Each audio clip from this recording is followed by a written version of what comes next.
Hey everyone, I just wanted to make a video today on my Compaq Proliant ML370 G3 server. So the story of this one is that I was actually about to head into town with my girlfriend. She had to do something for work, and I had a couple ads on a program called Kijiji, a site called Kijiji, which is kind of like a Craigslist for us Canadian guys. So I went on Kijiji to check my messages, and I didn't have any, of course. But one of my favorite things to do on that site is just search for Xeon, like Xeon processor. So I did that, and this computer popped up here, the ProLiant that you're looking at, and the guy had it for, I believe, $120. That it was running, but it hadn't ran in a while. Ran last time it worked. So I messaged him. I said, "Oh, you're interested in trades at all?" And he's like, "Well, maybe if you have a video card." I'm like, "Well, I have a 750 Ti," but then he's kind of like, "Nah, I don't know." And I'm like, "Well, I don't really want to trade you my 750 Ti anyway." I didn't say that. But anyway, I said, "I'm headed into town." I said, "How much do you want for it?" He's like, "Make me an offer." So I said, "Well, how about $80?" And he said, "Sure, but you have to carry it down into your car." And said, "Okay." Well, he actually lived on the third story of an apartment building. Luckily, it had an elevator, but yes, it was very, very heavy. Anyway, I ended up getting this computer for $80 and destroying my back. It came with a whole bunch of manuals and documentation, and it was kind of a bit of a weird story as far as getting it running. Now, when I first got it, it came with, I think, I'm going to say 3 gigs of RAM, 3 gigabytes of RAM, and two 2.8 gigahertz processors. Now, when I first fired it up, I got a message that the processors weren't supported and it was running a very old ROM version and that it would only boot into the ROM diskette. Now, when I looked in the floppy drive, there actually was a ROM diskette in there with the newer version of the ROM on it. So I'm kind of like, well, this is really weird, and I didn't really want to deal with that right away. So the first thing I did, was to install two gigahertz processors that I had. Actually, just one for now. A single 2 gigahertz processor with a heatsink and a VRM, of course. I put that in there, and then I was able to install Windows and play around and kind of get other things configured. And then as far as the BIOS on this, we'll get into that a little bit later, but I actually ended up having to flash the BIOS, and then I could install the faster processors. But anyway, today we'll take a look at the hardware on this. We'll look at what I have installed as far as operating systems on it and what I had installed for operating systems on it. And yeah, that's about it. We'll just kind of go over it, and we'll even show you running it today with some modern tasks and on the internet.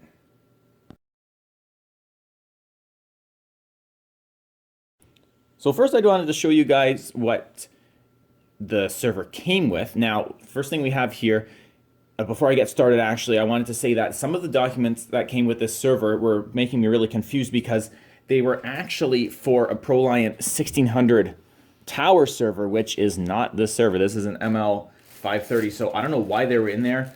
The guy didn't really seem to know too much, but regardless, I have those as well. I did get rid of a couple of the things that were kind of weird and not really useful. But anyway, so it came with that. It came with, let's show you these first because these we're not going to open. So this is actually the documentation still sealed for this server, the ML370. I'll just put that up here.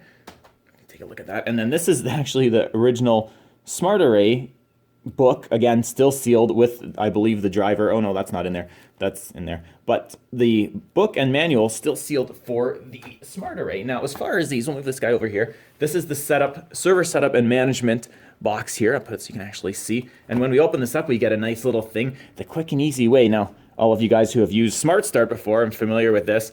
Probably some of you system admins are like, "Oh, I remember this. It's the quick and easy way to set up my server." But anyway, I've added some of the other stuff into here. So here's a Smart Start and also the Proliant support pack. Now, this is an older version. This is version 4.2, which is actually for the Proliant 1600. Now, I believe this kit is actually for the older Proliant anyway, because I use this and it didn't even work on my system. So regardless, that's that. Here's the disk, the Smart Array controller's driver disk. There's an extra key, and then here's actually the back panel PCI thing that's the 532 Smart Array that came in this server. So that's that one there. Just kind of the little document. I don't even think that's for this server, but regardless, it's kind of cool, and I'm definitely keeping it. So then here's the reference information. Now, when we open this one up, there we go, just as I want. So this is a very old, still sealed systems reference CD 2.5, an ancient one. And then here's power management software, and then here it is here, the Proliant 1600 and 1600R. So I believe these two go together for the older Proliant, but they did come with it, so I'm just going to show it. Here's an integrated console book. Here do I get some of the original documentation, just pretty cool. There was also some software, some accounting software thing that was open. I just kind of got rid of that. But yeah, this is stuff I believe, again, for the 1600. Now, this is a really cool poster too. I'll try to open this up really quick. I believe, again, this is for the 1600, but I wanted to show you this because I've never actually heard of this or seen this before. You can be an ultimate nerd and put this up on your wall, but that's actually the hardware guide, almost like the thing that's on the inside of the computer's case. So anyway, I've made a total mess. I'm going to clean this up, and then we're going to take a look at the machine itself.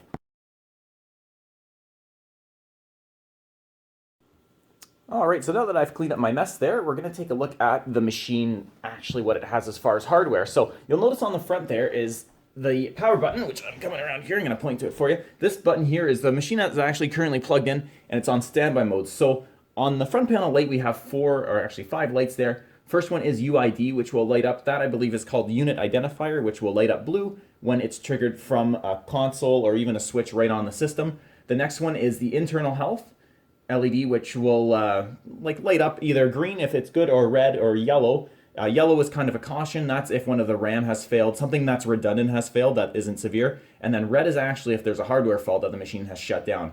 And then the next light after that is the external, I believe, hardware, which that one I'm not too sure. I believe that one will light up if there's some sort of, it'll go either yellow or red or green if it's good. That has to do with the, like I say, external hardware of the machine. Both of those relate to processor and RAM, kind of the temperature. I'm not really sure, but basically you don't want those to be red or even yellow. So you'll see, both of mine are all green, so that's good. And then the last one we have is the networking light, which will light up green when there is an active network on the machine. So you'll see here also on the front is this little custom key tag. Now it's purple because you probably saw in the screenshot that I'm going to upload is that I have put some awesome purple lights into here. So we'll see, because the machine is called Thanos, so Thanos is purple. And yeah. Anyway, so we'll take a look at the key here too. What I really like these machines is that they actually do have a locking on the front. There's no way to turn this machine on. Right now it's locked. I can't turn it on. I can't even stick a pencil through here and hit the power switch because it's actually right behind the light. So here's the key. I've actually polished the key just because I'm really bored and I think it looks kind of cool. The stock key is just like a brass like cast almost, but yeah, put a mirror finish on that just because I think it looks cool. So all we do is just put the key in the slot, give her a turn, and open it up. Now, when we look in here, the first thing you probably notice is this wire dangling off to the side, which is actually connected to USB. I have a USB strip, just purple, that I put under there. You'll see it in a minute when it's running. I did add some extra hardware. Now, when I first got this machine, it actually came with a CD-ROM, which has about a 10% chance of working, which mine didn't work. And it came with a Sony white tape drive that's a SCSI. I don't remember the model, but it actually wasn't even hooked up, which I don't know. I saw that in the pictures that the guy had, which I'm like, oh, that's cool. So anyway, I took that out because it doesn't really match. So I've added in an IDE LG drive there, which is a CD and DVD rewritable. Works awesome and is super duper duper. I can't stress that enough, essential for working on these servers because 90% of the install you're going to do from CD-ROM. You don't want to use USB because it's USB 1 and it takes forever. So better CD drive. And then also underneath there, you'll see is an Ulterium LTO2 tape drive, which is pretty cool. I got that out of a Dell PowerEdge server. I've had them for a while. I actually had a couple of those. But yeah, I think it looks good. It doesn't really have much of a purpose now because I don't have any of the cartridges. I do have an LTO3 cartridge that a friend gave me, which is over here. Let me show you real quick. Which he gave me because it actually fits and it will run, but it won't actually do anything because the drives are backwards compatible, but this is a newer tape, and the newer tape doesn't work in the older drive. So while it is still pretty sweet, it won't do much. So we'll put him up there. And then as far underneath here, you'll see I have just a CD. Now there's a couple things in here. This is an XP Service Pack 3 with no SATA drivers. It's just a basic install with XP Service Pack 3 on it, which is really essential. I'll get to that in a little bit because I'm actually running a SATA card in this machine, and it kind of squeaks in there. Oops. I'm running a SATA card in this machine, and with the drivers, oh, seriously, I can't get it lined up. It just basically slides in there. It's not actually meant to do that, but it also reflects the light. So anyway, I'm running a SATA card off this, and if you use a pre-built driver CD, it will actually load the wrong drivers, and that was really sending me for a loop. I couldn't figure out for a couple days why it wouldn't install.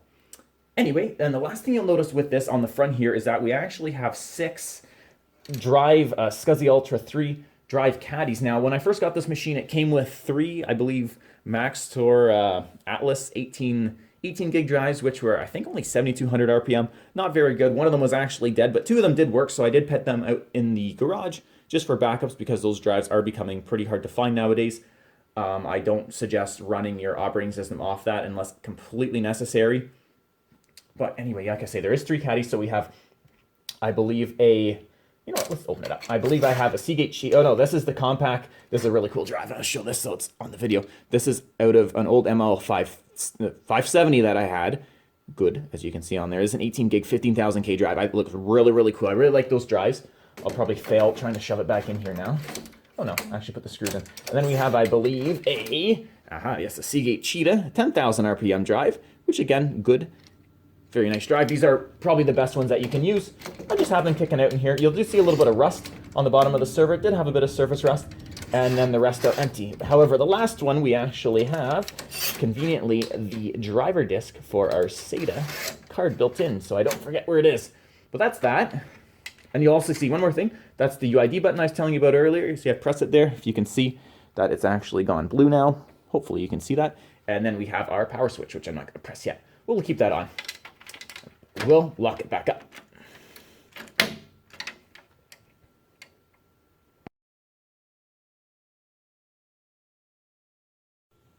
All right, so now we're going to look at the hardware inside the machine. Now this machine I have done up pretty good.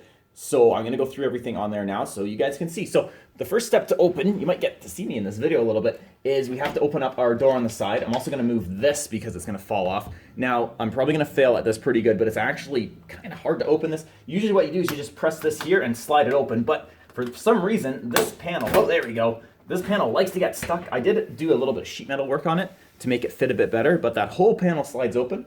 We'll just set him on the floor over here. Actually, you know what? Before I move that, I'm going to show you. So this actually, what I really like about these is that they actually have all of the hardware kind of manual right on the inside so you can read it, which is really cool. But when I got it from the guy, he actually was like, I don't know how to open it. And he actually had this handle removed, but he did have it, which I'm glad he kept the pieces because it looked really like janky without that handle. So I gave it a good clean and stuff, but it was in better shape than I had thought. So now that we've got it open, you can take a look here. I'll go through from start to the back. Let me see what we can see in the video here. I'll probably move it around a little bit, zoom in a bit too.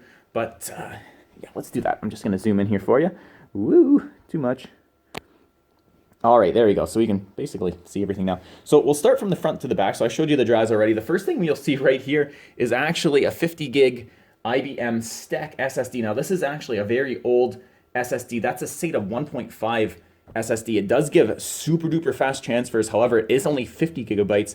Very small, runs off SATA, but perfect drive for a machine like this where you don't really need a faster access speed. And then you'll see here, there is actually spots for 2 fans. Now this is the minimum configuration. You can have 4 fans on the system. It does need a minimum of 3 fans to run. Let me move the camera back a little bit here. It does need a minimum of 3 fans to run. So there's 2 right here. These are both for the processors, and then this one is for the IO cards. Now you can have another one in here. These are hot swap fans. You can remove them simply by pulling this and popping them out. Now if the machine is running and you unplug one of these, it will shut off, which I'll show you later. Really cool though, they just slide in. And then moving on to the cards section here now. Let's see, I don't think I can zoom in. Let me try to zoom in a little bit more here for you. I don't know if we can see this. I might just stop the video and then move it over a little bit, but I don't think we're going to get much better of a view of this unless I freehand it. You know what? Let me just bring it over here. Ooh, no cuts because that's the way we roll. All right, so now we're over here a little bit better. So we'll take a look at the bottom first. So there's the RAM. This, unlike the ML350 server, this actually has six slots for RAM. So I have 2 1 gigs and then 4 512, which gives us a total of 4 gigabytes of RAM. I had to do that really crappy math there. Now, as far as the processors, like I was saying a little bit earlier, I have upgraded this system to dual 2.8 gigahertz processors after I did the BIOS upgrade. Now, as far as the BIOS, for whatever reason, I wasn't able to get it updated. I would have an older BIOS version, then I would update it, would work, and then it would roll back. So then I found a way to switch and go into the redundant BIOS, because this machine has 2 BIOS. I would go into the redundant BIOS, flash it, and it would still revert to an older version. I don't know how it kept doing it. So eventually I just went into the system setup and I just flashed both of the BIOSes like half a dozen times each.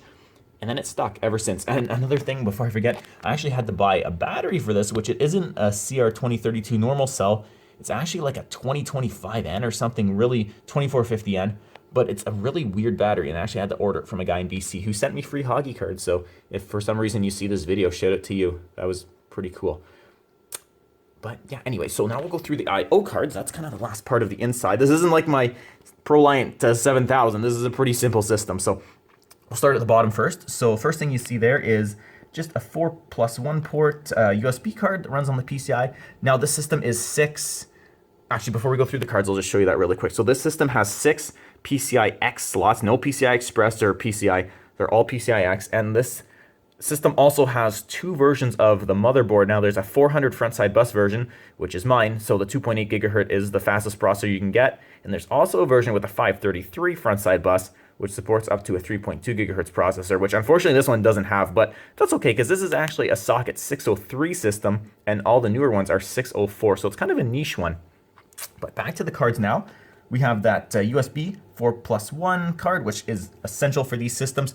This system actually does have USB on the back, which is really handy. Now, shout out to my friend Josh. He hooked me up with this FX 5200 256 meg PCI graphics card, which is a lifesaver on the system, because when I actually got it, the onboard graphics is really screwy on this. Sometimes it works, sometimes it doesn't. Sometimes it artifacts. Sometimes the system won't even boot up, it'll just beep. So you definitely need a graphics card in this, which he set me up with that, which works totally awesome. I did have an Elsa Gloria card that I got off a guy for like $10, which worked, but also wasn't very fast. It was super, super slow. I was able to work on the system with it though, but it artifacted anyway. And then we'll look here. That is a SIL. Oh, I'm trying to remember the model of it. I can't even remember what it is. It's a 3112 based SIL SATA RAID card, which has its own BIOS, which is essential. But basically from that, we can actually boot from a SATA drive in the system, which is like, I don't know, a couple hundred times faster than the SCSI drive, which, speaking of the SCSI drive, I've upgraded it to a Smart Array 642 controller, which this actually will run Windows 7 if you could be really hard pressed. You can find the drivers, you can slam them in there, and it will work. But that's connected to our bay on the front there. Next card we have is a Sound Blaster X5 Titanium or Platinum or whatever one, the PCI one. But that works good. That works under Windows 7 and Windows XP, which I both have installed, spoiler alert. And that gives us sound because the system doesn't have any onboard sound. And then the last thing we have is a WinTV card, a certain version, but which I like because it has radio support and support to plug in a VHS or PlayStation or whatever. We can also get a good look at the cards back here, the sound card, the external connector for the SCSI, the eSATA connectors, which I never use, the dual VGA port for the graphics, and the 4 USBs. Now, continuing our one cut, I'm going to come back here. This is a really weird angle, but I hope you can appreciate it. We have this can actually take 2 power supplies. Mine just has one. It has 2 fans that are currently running down there. I'll lower this a little bit. There's some finger for you. We also have an external LPT port for the printer. There's a VGA for the onboard ATI Rage XL graphics. That doesn't really work. We have 2 USBs, which very thankfully work with USB mouse and keyboard. There's also an I/O port, 2 I/O ports, serial, whatever, and a PS2 mouse and keyboard connector. Now, another thing you'll notice, the fans actually run on this, even when it's plugged in. Mystery fans, which is kind of annoying because I'm afraid that they're going to blow up. But there's some freehand for you again. But that's basically the hardware on this system.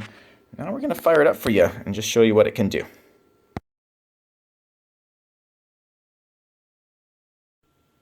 All right, so now I'm going to fire up the server for you. Now, again, spoiler alert, I do have 2 operating systems installed on this, Windows XP and Windows 7. Now, when I first got it, I wanted it to be like my Proliant 7000, so I installed Windows 2000 Server on it, which unfortunately doesn't really support any of the cool things like the 7000 does, like the integrated panel and the different features and that little thing that you log into with the IP address. This basically, it kind of just has a Compaq sort of support software and the fan controller built into it, and that's that. So I'm like, you know what? We're going to kind of make this into a workstation sort of thing. So that's what I did. It's definitely built up for workstation now with Windows XP for older programs, and then Windows 7 for even modern tasks and going on the internet, which I'll show you too. Now, I'm not going to be able to really talk because when you first turn this machine on, the fans will hike up to full blast, and they are pretty loud, but you will see the post. I will actually try to talk through it. I don't know how well you're going to be able to hear me, so we're going to give this a shot and see what happens. Oops, I'm knocking over my camera. So we're going to press the power here now.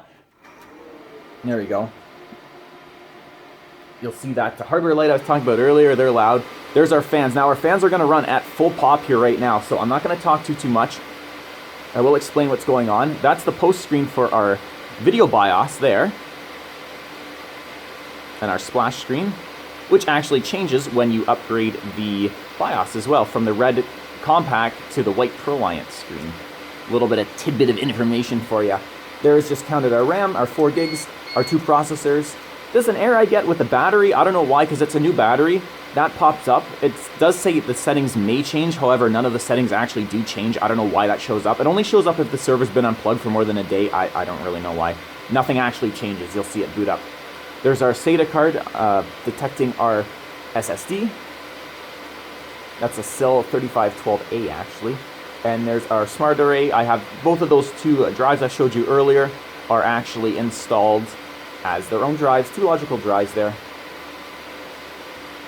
That's the Ultra 3 built-in SCSI BIOS. That's going to detect our tape drive in just a second.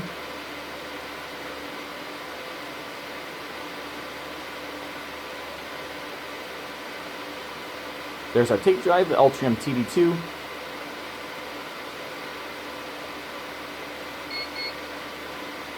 Now it's asking us, this server has a built-in BIOS, which is really nice to change stuff, but we're not going to do any of that. You'll see our post screen, which is actually going to go to Windows 7, so I'm going to run over here really quick.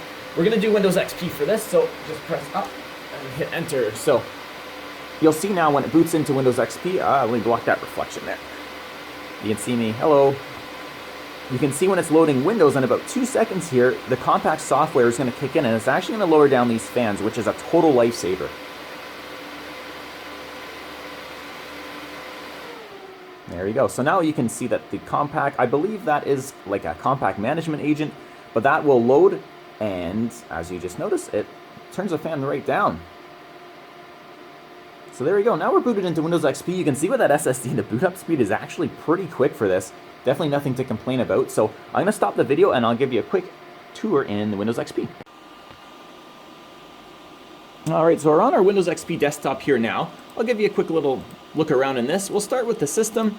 Just go into here. You can see the system is Intel. There's our 2 processors, 2.8 and 3.18 gig of RAM. There actually is 4, but as we know, if you don't know, I'll tell you anyway, 32-bit Windows only use up to 4 gigabytes of RAM, so this is using basically everything's in there. Everything works good as far as the RAM. We don't have any issues.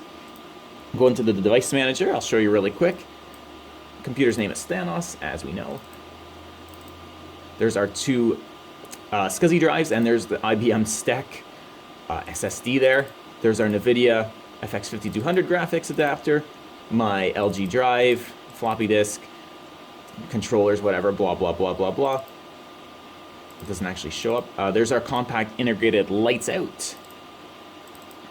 And it has a single gigabit on here as well. There's our tape drive. And here's our 4 processors, which 2 of them show up as Intel processor. I'm not really sure why that is. Sometimes when you install Windows, it actually will show up all 4 of them as Xeon. I don't know really why it does that. Here's our dual port SCSI 3 adapter. There's our Silicon Image SATA controller and the Smart Array controller. Here you'll see our Sound Blaster X-Fi, as well as our WinTV card with its codecs and everything installed there. And that's about it. Here we have all this other stuff.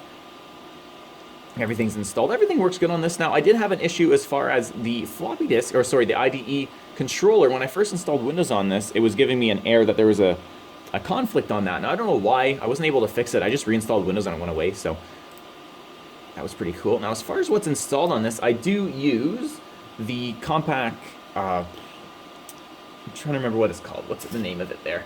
The, oh,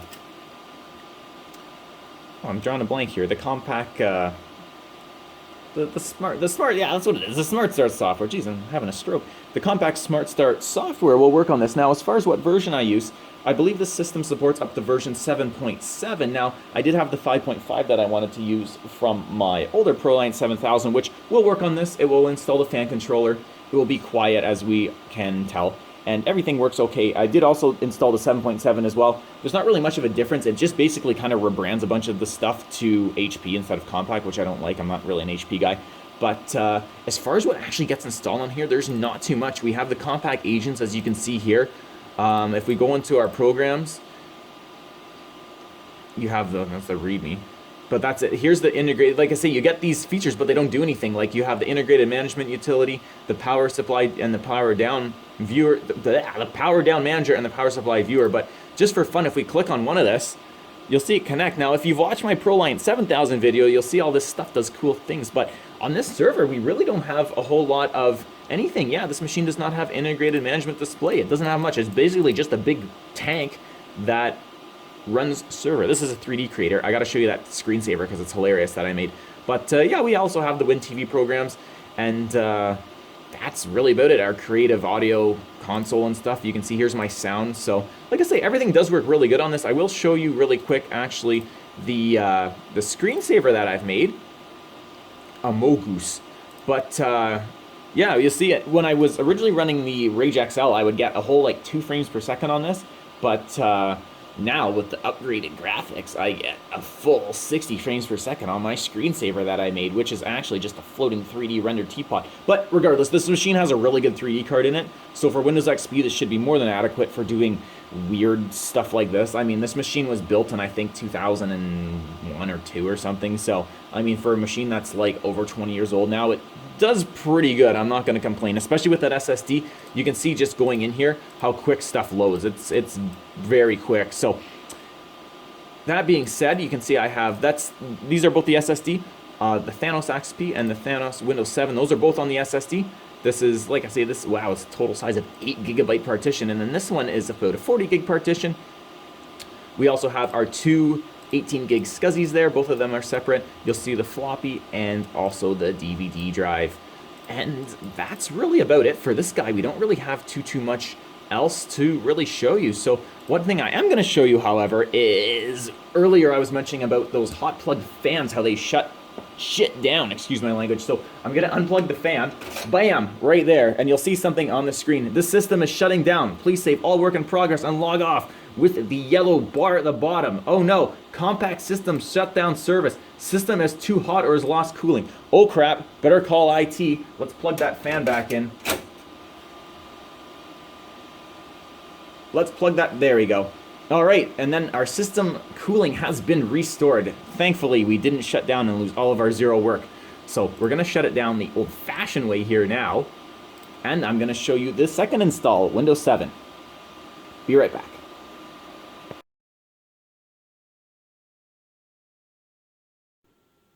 All right, so because I have 2 operating systems installed, you guys actually get to watch 2 power-ups. So yet again, we open up our panel, just press that. You can hear the the noise difference with having the case shut is actually quite substantial. So that's our loud fans there, but I can actually talk and you can probably hear me. So we'll get to view another post here again, if you really want, or I can skip it, depends. Do you want me to skip it? Or do you want to watch a whole other post? We'll watch the whole other post, why not? Actually, what I will do is give you a little spin around. You can see on my awesome chair setup as far as my my view here. So I have installed those purple lights with the purple keychain. I think it looks pretty cool. I don't know. I think it's a cool looking system. It's kind of like not ancient yellow looking. It's kind of when they went to like that hospital gray. I don't know. I just have a soft spot for these machines. Friends and stuff, they're like, why do you buy these? My girlfriend, she's like, why do you buy this shit all the time? And I'm like, I don't know. I just think they're cool. People collect stuff, so yeah, you collect them. And I think it's kind of fun to have an old machine like this running and actually doing stuff. So another thing when we're in Windows 7 here in a second, Windows 7 should automatically load. Now, obviously, this machine has a very long post because it's loading so many things. It's already been a minute here. But Windows 7 also works really good. Yet again, another spoiler alert. We can go online with it. I do have Google Chrome installed. We're going to let it load into Windows 7. I will show you how fast it loads here, which is surprisingly quick. You can see this is our dual boot screen again, so I'm just going to hit enter. Hopefully I'm not in the view there for you. And we'll be able to see right now how quick it actually loads, which is pretty fast. Like I say, this machine is definitely very older hardware, but with the SSD and that SATA card, the loading times are pretty good. I'm not going to complain. I've actually done some benchmark tests with this too, so I'll show you those as well because they are pretty funny. Now, I'm not counting how long this takes. For those guys who are really picky about it, you're more than welcome to count and tell me in the comments. Woo! Oh, and that's what I wanted to mention too. As far as the fan control software, I thought my biggest thing was this was not going to be able to control those fans, and I actually struggled for a couple days to get it to work. Now, as far as getting that to work, what you have to do is this system under Windows XP and Server 2003 will support up to Smart Start 7.7. Now, the thing is that Windows, oh, I hate you. That creative thing is so aggravating. But we're loaded into Windows. You can see it was actually pretty quick. As I was saying, the Smart Start software, if you use the older version, it only goes up to Windows 2003 server, which isn't even meant for Windows XP. However, if you use that Windows 2003 Smart Start software up to 7.7 or 5.5, anywhere in between, it will work under Windows XP, as you just saw in the other video. Now, when you're on Windows 7 like this, if you run that software, it won't do anything. It will install kind of some things that are not broken, but they don't really do anything. So what you have to do is you have to get the Smart Start. Now, this is important, so listen up. You have to get the Smart Start CD. I believe it is... It's one of the newer versions. You can look. I believe it's 7.9 or 8 or 8.4 or something like that. I think it's actually 8.4. It's in the system. I'll show you that in a few. But you have to get that, and you actually have to go in there and run one of those installs as the administrator and set the compatibility. Now, I will show you that a little earlier because that's what gets this machine running perfectly under Windows 7. So I'm going to stop this video. I'm going to show you that, and I'm going to show you this machine actually running Windows 7. Alright, so here's our desktop, just as I left you 1 second ago after that cut. So first thing we're going to do is get rid of this. Actually, what I like to do with this is, I don't know, I changed, okay, whatever, bye. I usually set that so it doesn't show up. We're just going to remove that icon, I don't like that. First thing you'll see here, I always have people ask me about this. This is actually all CPU meter, it's called, which it will give you temperatures as well, but for older system like this, it won't give you temperatures. But basically, we can see here, our clock speed, 2.8 or 2.789, Intel's ripping me off, 0.01 megahertz. And the computer name, there's our RAM here, our page, and then RAM and how much RAM and page is used. And these are the 4 cores, which aren't actually 4. This is 2 single processors, so you have 2 cores, but then they're Pentium 4 based, so they actually hyperthreads, which acts as 4 logical processors. Anyway, we will go into this here, so you can see it's running Windows 7. It actually works quite well. There's nothing to complain about. I'll keep this windowed so you can see our processor actual usage, which gets a little excited as we go through just the system screen. But yeah, Windows understands it pretty well. You'll see an Intel processor here, 2.8, 2.792 processors, 4 gigs of RAM, 3.2 usable, 32 gig. This is Windows 732. The system isn't 64-bit capable. We go into this, but this for some reason won't work. I don't know. I'll try it again here after, and we'll see. We'll do this at the end. If it doesn't work, I'll just cut that part out of the video. But yeah, that's about it. We can see that here. We'll go into Device Manager too, just to show you that everything is installed and everything works perfectly on this. Again, like I'm not going to go through this all like the Windows XP one, but we have, like I say, there's that. There's our GeForce drive. That's installed. Multimedia video controller. Oh, that's the Hoppage one, but I thought I installed that. I guess I didn't. I thought I did. Oh, okay, whatever. It's installed under Windows XP. This will install under Windows 7. I thought I had that installed. Weird. I don't know. I'm sure I did that yesterday. Oh, well. And there's this C that recognizes our processors fine here. And even our storage controllers up to the Smart Array. So this Smart Array, like I was saying, if you have an older machine that will only take PCI-X or SCSI cards, you can run this under Windows 7. It works perfectly fine. This device is working properly. Now, I also have a custom theme on here instead of the arrow theme, just so it runs a little snappier. You can see I do get a little bit of a lag there loading. The processors are like, oh my god, you open Windows, like, geez. But yeah, here's our drives, and here's our 2 18-gig drives as well. Now, as far as what's really on here, we don't have too much. We have, again, same that management agents, the system tools. We have a few more things actually, because this is actually the Windows Server 2008 version of this software that is running under Windows 7 on an old machine, so it really doesn't know what the hell's going on. Now, I was saying earlier, for anybody who wants to run these machines as kind of a desktop for whatever weird reason you want to do that, if you're like me, I will show you how to do that here in 2 seconds. I will show you beforehand, though, is actually these, that they actually do work on here, which is pretty cool. So go away, first of all. Of course, it couldn't launch because you're freaking, oh, piss off. But these work. There you go. You'll see that there. There's array configuration utility. And please select device. Oh, okay. There you go. Wow. There you go.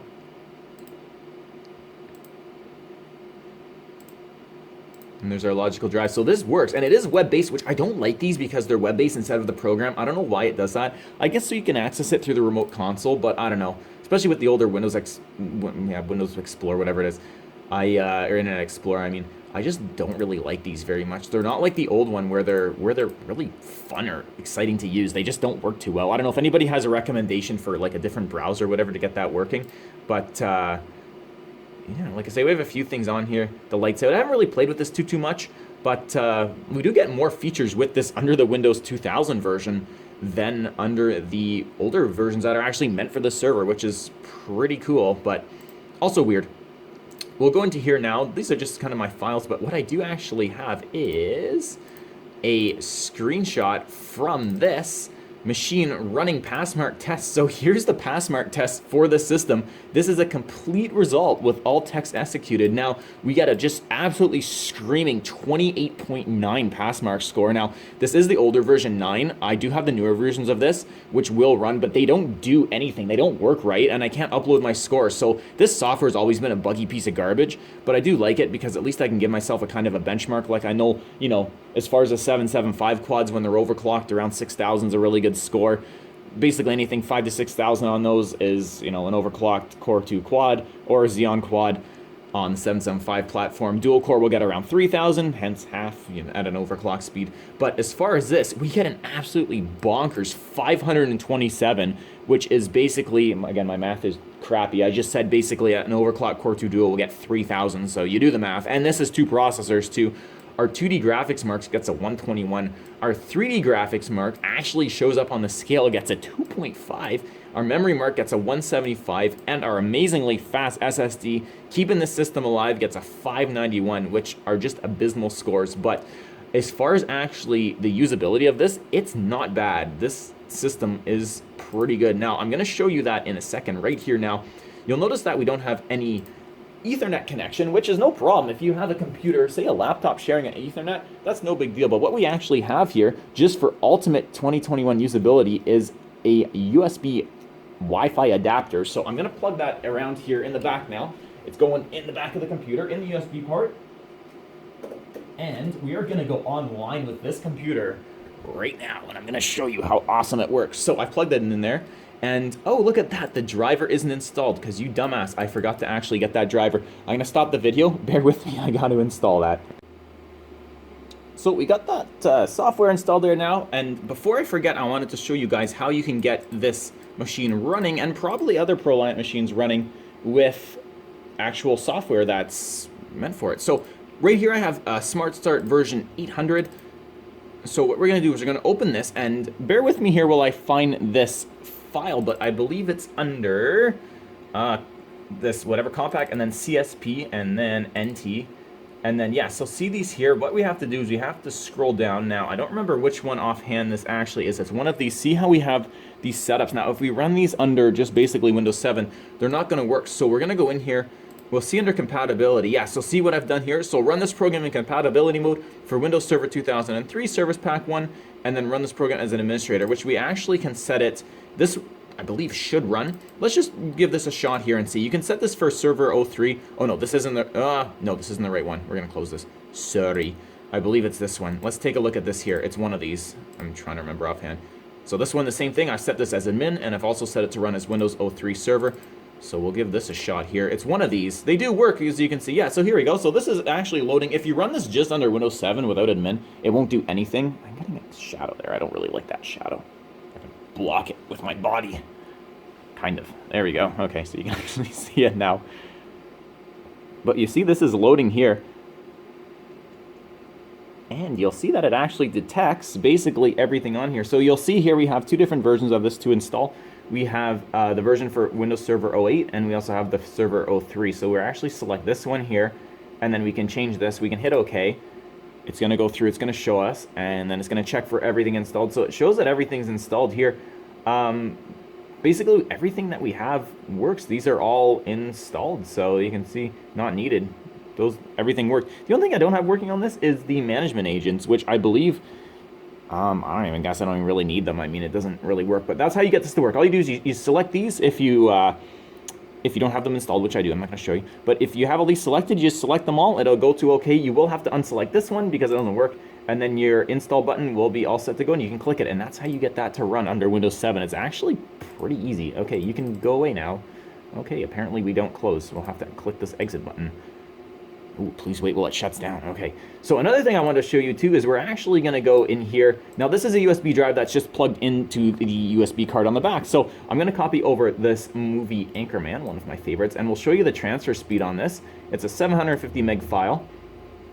And it's getting about 20 megs a second here, just over 20 megs download.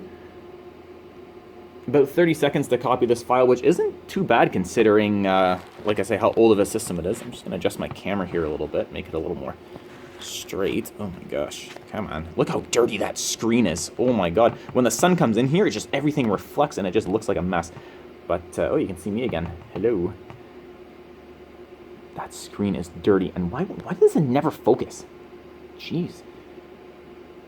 Okay, so it's just gone from, there you go. So we're all done here now. I'll also give you an awesome video preview of this machine running. We'll just do recommended settings for this. And we'll see as far as how good our video playback actually is. So I believe this is a 720 video. And we'll see how well it plays under Windows Media Player. And we'll skip ahead just a little bit. A whale's vagina. If you've never seen this movie, I highly recommend it. It's hilarious. But you can see there, I don't have any speakers plugged in, but that's not an issue because that creative sound card will work. I mean, the sound card is the sound card. So, but you can see here, it's playing the movie, no stuttering, no nothing. It's in 720p. We'll even make it full screen. And yeah, like I say, with that old PCI video card, we don't have any issues playing this movie. It looks like it's playing quite nicely. No real problem at all. But yeah, definitely check out this movie if you've never seen it. It's hilarious. So that's that. And, oh, look at what we have open here. You can go away. I just downloaded Chrome off Internet Explorer throwback. So now we're going to run, let's move you over. We're going to actually show you some stuff on the internet, which is 90% of why people actually use computer nowadays. So you can see just opening Chrome, our processors are just pegged right there now. So, well, actually I'm going to keep this windowed for you. You can see it, we're getting a little bit of, a little bit of stuttering there. It's, we're getting taxed. But as far as people saying Chrome uses the RAM, I'm only used 30% of my RAM, which isn't that bad. It's only about 1.5 gigs, and that's with Windows running too. So you can see though, our processor, just with this on the idle screen, is just wrecking our processing. Like, it's like, I'm not even doing anything and it's full. But regardless, we're gonna do some real world, ouch, that was my knee. We're gonna do some real world tests. So let's go to YouTube first, and let's attempt to watch a video on YouTube. So give this a clicky here. You can see it actually navigates pretty quick. This is real world processor use, which is like full tilt here, and RAM's at 30% still. You can see our loading speed isn't too fast now. I do also have really slow internet, so you have to take that into account as well. But you can see stuff is loading here. It's I would say usable. It's not too crazy.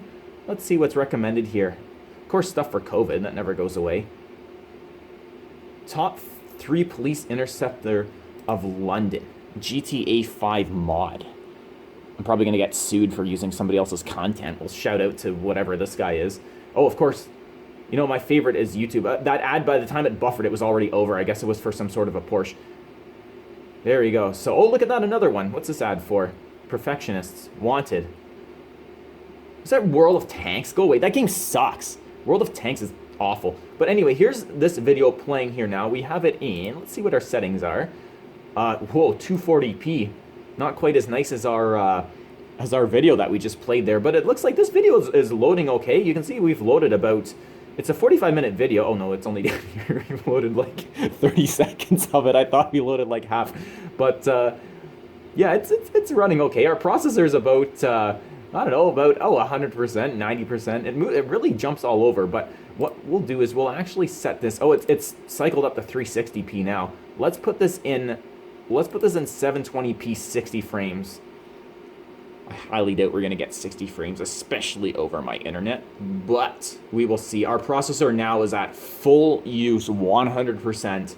RAM's at 40, and yeah, we're having a little bit of issues here as far as this video playing. It is going, but not really very watchable, not considering how stuttery it is. And with somebody like my temper, I would get kind of angry with this. But let's go ahead and knock it down to, let's put it down to 240. Oh, 144. Ultimate old fashioned. There we go. throwback to time when you can actually go on YouTube and not get pissed off and watch the video. That's not bad at all. Look at that. Our processors dropped down to about half. Oh, I'm stand correct. No, about half usage. It's really jumping everywhere. But this video plays really well. I mean, if you had to go on YouTube to just watch something or just for music, this would play perfectly fine. It's not. It's a full whatever there. It looks like this in 240 isn't very bad at all, which is actually not bad. Another test we can do, let's see what else do people use nowadays. I don't know, Facebook? Let me grab my keyboard. Let's go into Facebook and see what, let's see how Facebook runs on this, which I don't know about other people watching this video, but I find that Facebook lately, with that new update, has been really, really crappy, so I don't know. Like, even my own computer is two 10-core processors and like 48 gigs of RAM, but I find even with that, it runs like crap. But regardless, I'm just going to pause the video here for 2 seconds and then restart so you guys don't see my email and stuff. So I've just logged into Facebook here now. It's popped up the notifications, which I'm going to block because those are like really annoying. So we can see pretty much as far as our Facebook here, this is my own account, but yeah, it actually is, again, pretty usable. Not going to complain. We can scroll through here. We can see, oh, look at that. Shout out to this group. I'm going to upload this video that you're watching actually is going to be uploaded in this group. It's a nice little group. Feel free to join it. There's only a couple guys in here. I don't admit this at all, but it's pretty good. I commented on this earlier. Shout out to my friend Costas, who has the same Proliant as me as well. But yeah, as far as going on to Facebook, this works pretty good. I can scroll through here. I'm not going to open my messages, but like I say, we can go in here, we can click the buttons, and yeah, it works pretty good. I'm not going to complain. Our processor usage is pretty high, but definitely very usable. Not complaining at all. Now, we will do one more test on this. I'm trying to think of a good site. How about eBay? Let's say we want to go and upgrade our machine. We'll go on to eBay and see how this works. So, our third site, and this is going to be our last test for today. I think this pretty much is about everything that's gone over as far as this computer. So if you guys have any questions or anything, feel free to give me a shout in the comments or whatever, or you can see my Facebook now. You can add me on Facebook, which I'm probably going to delete. I don't really like social media at all, but yeah, let's look on here. We'll look up Xeon. Actually, here, we'll show you.